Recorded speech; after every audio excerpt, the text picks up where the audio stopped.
Let's talk about a man who was punished severely for attending to an invitation by the Energy Committee in Parliament. John Jinapor, he's not happy with you. Collins.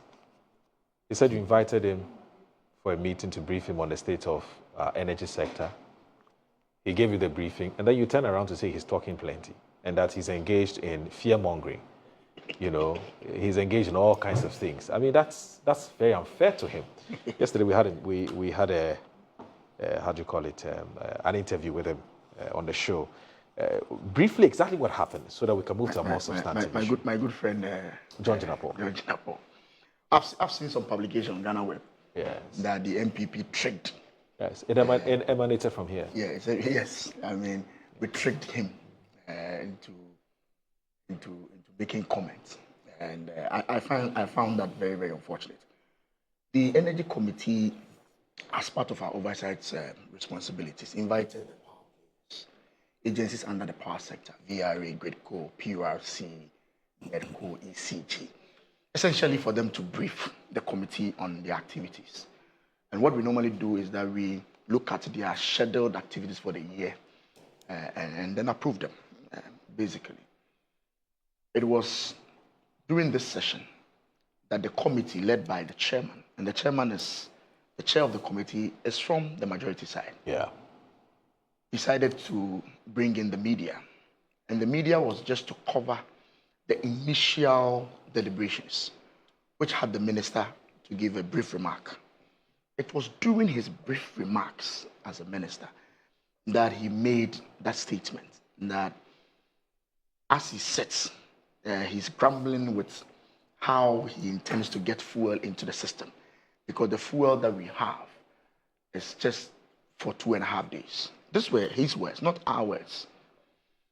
Yesterday, when I listened to the interview you had with him, he said 2.5 days of LCO.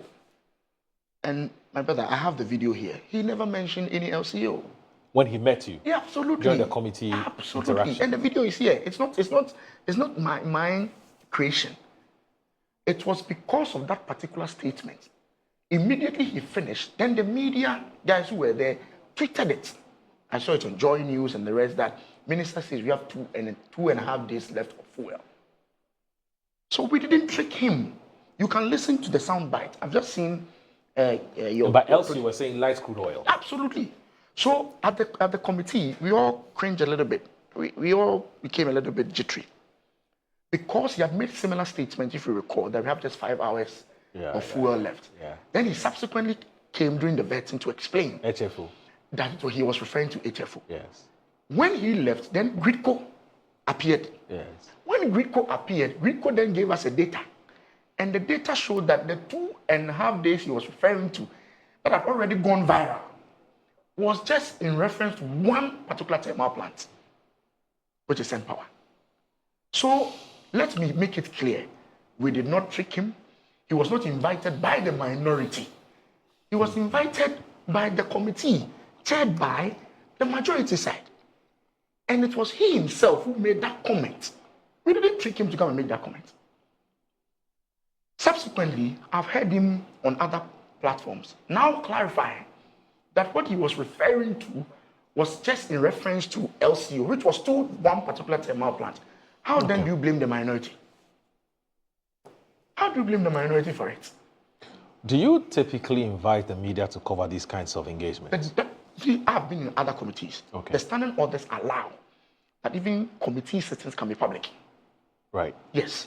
But the decision as to whether you bring a media house or not rests with the leadership, which is normally the chair and the ranking. Do you know what went into the decision to invite the media? I don't. You're deputy ranking? Yes, and I said I don't. When I got there, the media were there. Okay. What it meant was that the chairman had decided on that. That's fine. Okay. That is part of our rule. There's nothing wrong with that. Right. Indeed, Jinapor, my good friend, in his initial remarks, stated that he is happy to see the media. Yeah. He himself said it. He said that? Yes, that he is happy to see the media. And this is an innovation. He's been on the committee for some time, so this is an innovation. And that he's happy about it. We didn't ask him to tell us that we have just 2.5 days of fuel. And then the media picked it up. So I beg, it is not true that the minority tricked him into making those comments, or the minority tricked him, invited him when he got there was a media, and then when he made a statement, the media carried it. Okay. And then what it was, the media, I don't blame the media, because they carried what he said. Of course. Yes, and he didn't say that we have just 2.5 days of light crude oil.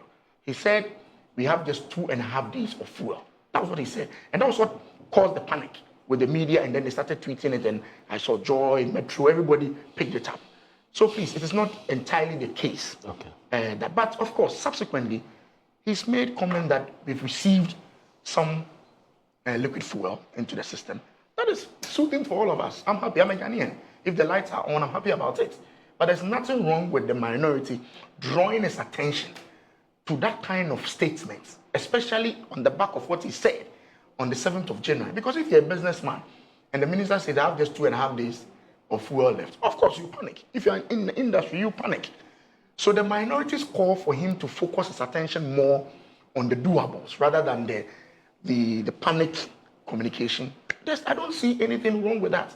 And I don't see why he thinks that we tricked him into coming there and then we blew. But therein lies the challenge. You invited him not to just come and talk about solutions, but you also wanted, like you said, you want to know what the state of the power sector is. Absolutely. Where are we? Absolutely. Do you understand what I'm saying? Absolutely. Now, in telling you, before he goes ahead to tell you what solutions, have been mapped out to deal with the problems, he ought to tell you where we are. Yes. Now, in telling you where we are, yes. Never mind. For me, I think it was a blip where he said 2.5 days of fuel left and so on. I mean, he came back to say he was in reference to a particular. Fine.